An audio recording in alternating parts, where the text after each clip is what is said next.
Kukava datya kuriyambutsa. Unogona kufunga kuti zvimwe waitira munhu utsinye asi usingazive kuti wamugonera. Mavis Mada, musikana wekurohwa zvisingaite asina kupfeka wekuhwedza, apinda machena. But ndisandakudzai machena apindwa naMavis. Ndinoti kana kari kekutanga kusvika panapa, ndinokumbira kuti ungobaya button rekusubscribe, then turn on the notification bell kuitira kuti usarasikirwe nema-updates atinoposta pano zuva nezuva.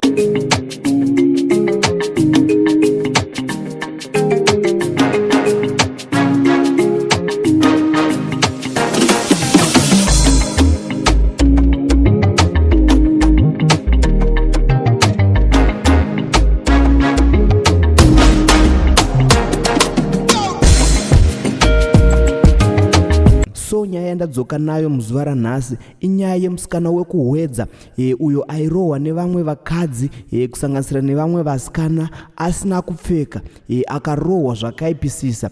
Mavis akazobuda iye futi pajekerere achikumbirawo rubatsiro rwekuti ange achirapiswa.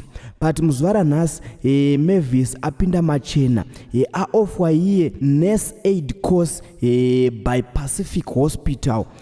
Musikana apinda machena. Ndopai patinotaura kuti kukava datya kuriyambutsa, nekuti dai anga asina kumbobvira arohwa achiitirwa utsinye achikumurwa hembe, dai angoriko zvake kuhwedza ikoko pasina chafamba. But 24 Pacific Hospital yati iyo inokwanisa kumuofa iye course yenurse aid kuti ange achidzidza mahara vachimubhadharira pasina muripo. So muri Zimbabwe ngatingoti congratulations kune musikana Mavis Mada uyo arangarirwa nePacific Hospital kuti ange achiita nurse aid. So vachazinga vachida kubatsirwa kana nePacific, munongobayo kuPacific motongonobatsirwa, nokuti murungoonao kuti vanhu vane mwoyo wakanaka vakwanisawo kupawo mumwe wedu uyo akashungurudzwa akatambudzwa nevakadzi biyake vachimubvisa hembe vachimurova vakasvika pakumunyadzisa akafamba mwanasikana asina kupfeka. So Mavis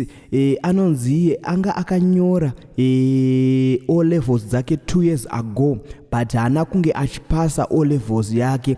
But Pacific yazongomuti aiwa vatete uyai muite mupase, maybe mangwana zvichamubatsira zvimwe achienda kuna naUK. So muri Zimbabwe ngasangane mucomment section tichikorokotedza musikana.